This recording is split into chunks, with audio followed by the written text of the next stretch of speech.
اعوذ باللہ من الشیطان الرجیم بسم اللہ الرحمن الرحیم شہر رمضان الذی انزل فیہ القرآن ھدی للناس وبینات من الھدی والفرقان فمن شہد منکم الشہر فلیصمہ صدق اللہ العلی العظیم۔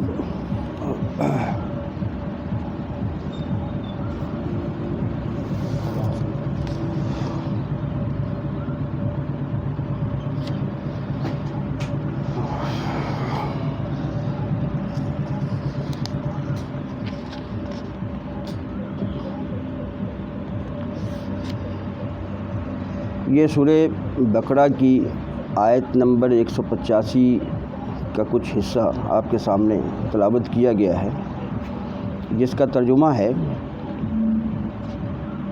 بسم اللہ الرحمن الرحیم۔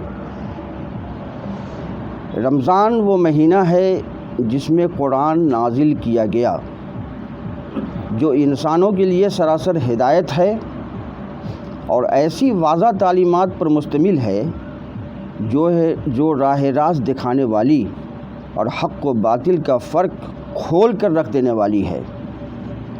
لہٰذا اب سے جو شخص اس مہینے کو پائے اس کو لازم ہے کہ اس پورے مہینے کے روزے رکھے۔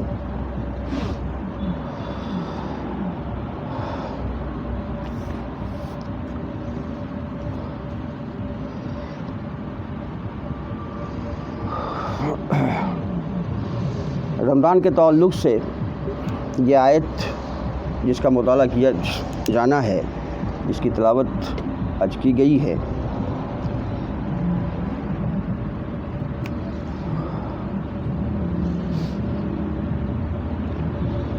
یہ سورہ بقرہ جو مدینہ میں نازل ہوئی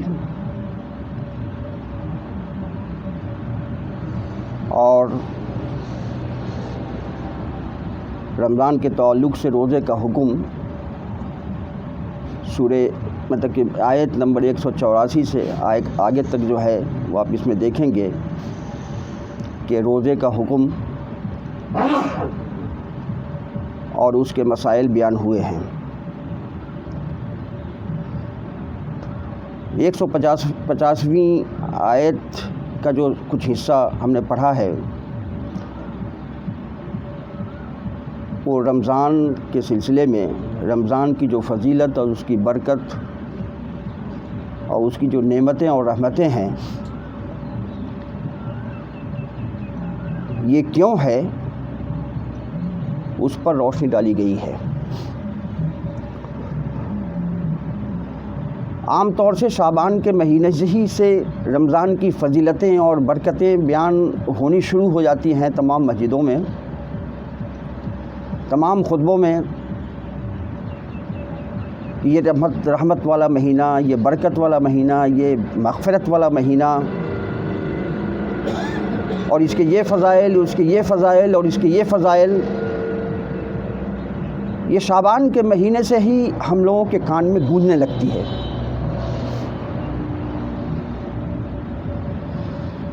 لیکن یہ مہینہ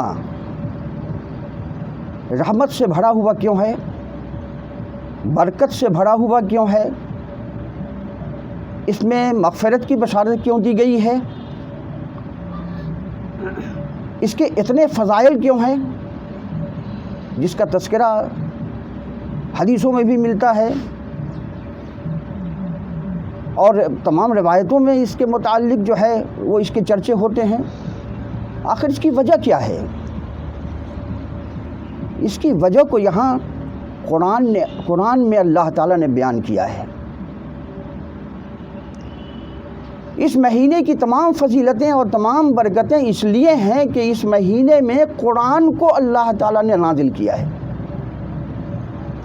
چونکہ اس مہینے میں قرآن نازل ہوا اس لیے اس مہینے میں روزے بھی فرض ہوئے، اس مہینے میں قیام اللیل بھی ہے، یہ مہینہ برکت اور رحمت کا مہینہ بھی ہے، اور اس کے تمام فضائل اس سے ریلیٹڈ ہے، قرآن سے ریلیٹڈ ہیں۔ کیونکہ اللہ تعالیٰ نے ایک ایسی کتاب اس مہینے میں نازل فرمائی ہے کہ اس مہینے کو جو ہے وہ بابرکت بنا دیا. اس مہینے میں روزے کو فرض کر دیا گیا. اس مہینے میں قیام اللیل ہے. اور اس مہینے میں آخری عشرے میں ایک ایسا دن آتا ہے جس میں انسانوں کی مغفرت کی جاتی ہے، تمام گناہوں سے معافی کی جاتی ہے، جنت کی بشارت دی جاتی ہے اگر انسان اس کو پانے کی کوشش کرے. تو یہ مہینہ اس لیے بابرکت ہے، اس لیے اتنی رحمت سے بھرا ہوا ہے کہ اس میں اللہ تعالیٰ نے قرآن جیسی نعمت نازل فرمایا. اس کی شروعات ہوئی. نبی صلی اللہ علیہ وسلم غار حرا میں مطلب یہ ہے کہ جا کر کے بیٹھتے تھے، عبادت کرتے تھے. اب وہاں رمضان ہی کی کسی ایک رات میں مطلب یہ ہے کہ جبریل علیہ السلام یہ پیغام لے کر کے آتے ہیں، اقرا. تو اس قرآن کے نزول کی شروعات جو ہے وہ رمضان کے مہینے سے ہوئی. اس لیے رمضان کا مہینہ اتنی بابرکت ہے، رحمت سے بڑا ہوا ہے، نعمتوں سے بڑا ہوا ہے. اس کو ہم لوگ بہت کم ہی لوگ جانتے ہیں. دوسرے معنوں میں اگر یہ کہا جائے کہ یہ رمضان کے سالگرہ کا مہینہ ہے، رمضان قرآن کے سالگرہ کا مہینہ ہے تو بھیجا نہیں ہوگا. یہ رمضان کا مہینہ جو ہے قرآن کے سالگرہ، نزول کے سالگرہ کا مہینہ ہے یہ. اور یہ کتاب کیسی ہے؟ ہدی للناس، سارے انسانوں کی ہدایت کے لیے، رہنمائی کے لیے اللہ تعالیٰ نے اس قرآن کو نازل کیا، ساری انسانیت کی ہدایت کے لیے.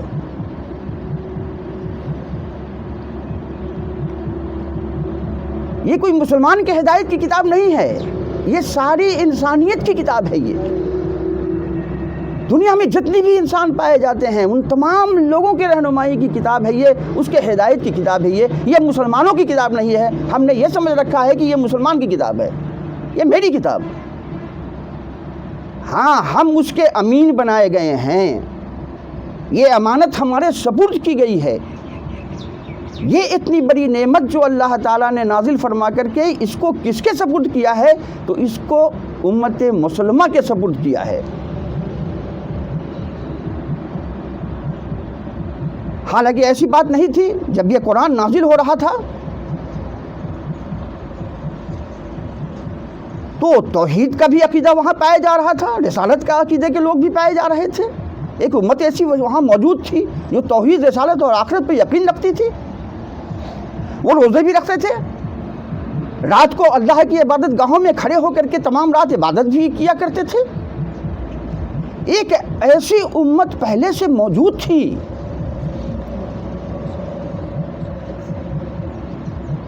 اور آج بھی ایک ایسی امت موجود ہے جو توحید، رسالت اور آخرت پہ ایمان رکھتی ہے، روزے دار ہے، نمازی ہے، حج کرنے والا ہے، زکوٰۃ دینے والا ہے. ایک ایسی امت آج بھی موجود ہے. جبکہ یہ قرآن پڑھا جا رہا ہے، ایک ایسی امت آج بھی موجود ہے.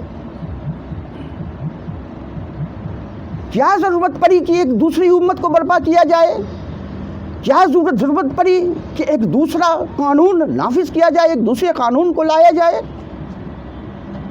کیا ضرورت تھی کہ ایک دوسرے رسول کو پیدا کیا جائے، اس کی بعثت ہو؟ کیا کمی رہ گئی تھی؟ یہ سوچنے اور سمجھنے کی ضرورت ہے.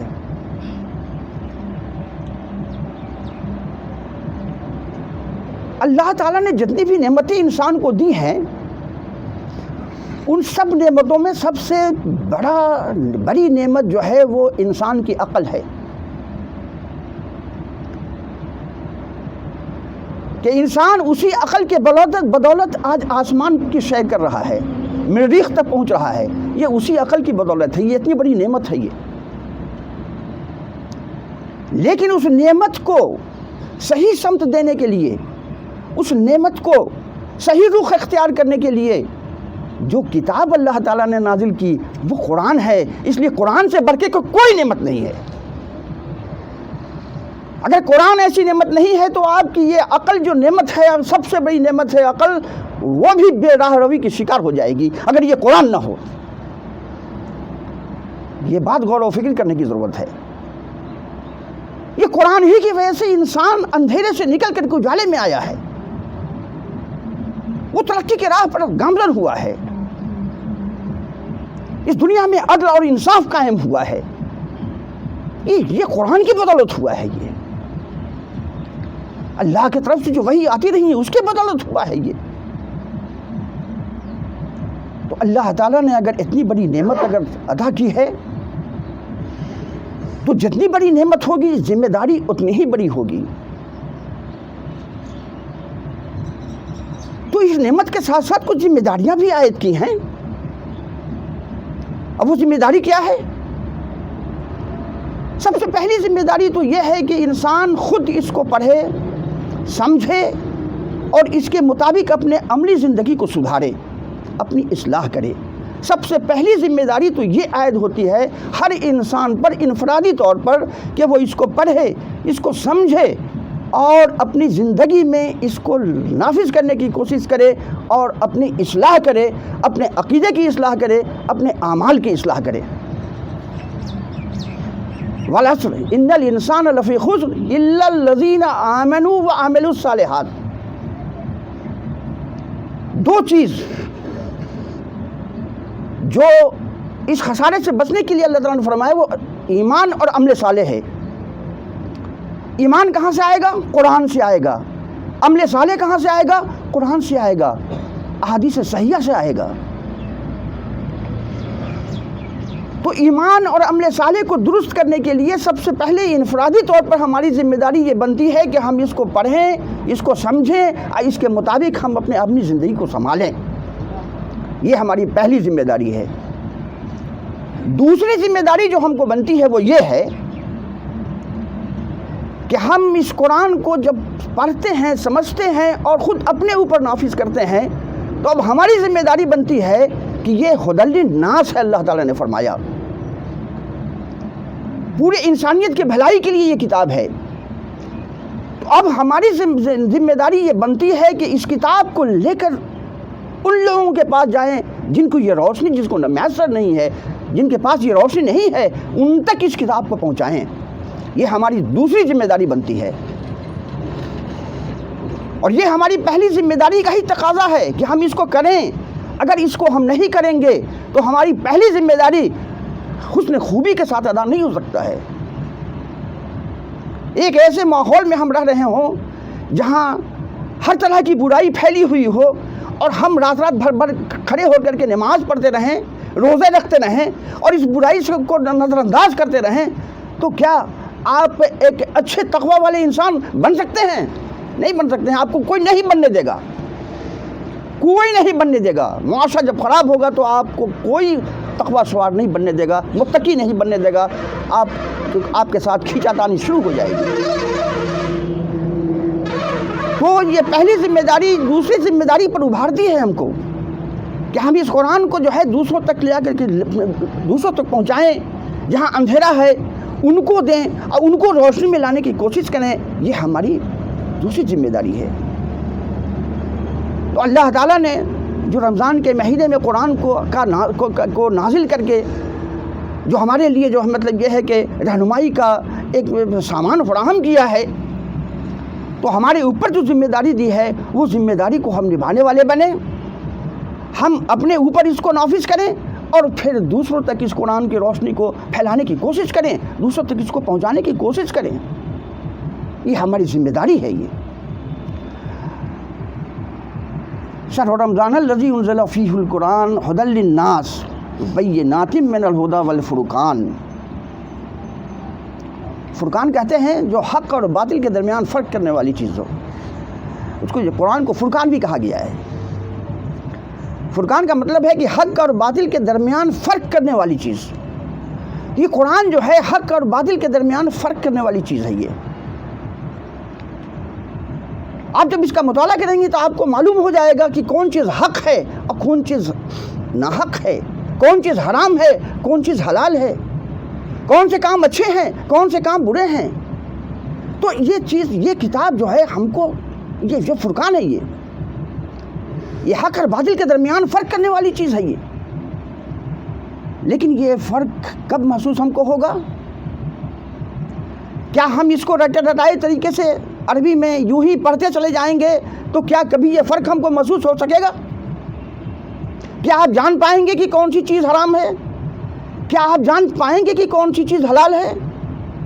کیا آپ جان پائیں گے کہ کون سا کام اچھا ہے اور کون سا کام برا ہے؟ کیا اس کی جانکاری آپ کو ہو جائے گی صرف قرآن کو عربی میں پڑھ لینے سے؟ قرآن اللہ کی کتاب ہے، اس کو آپ عربی میں پڑھیے تو کیا، اگر اس کو عقیدت کی نگاہ سے بھی اگر آپ دیکھیں گے تو آپ کے نام اعمال میں ثواب لکھا جائے گا.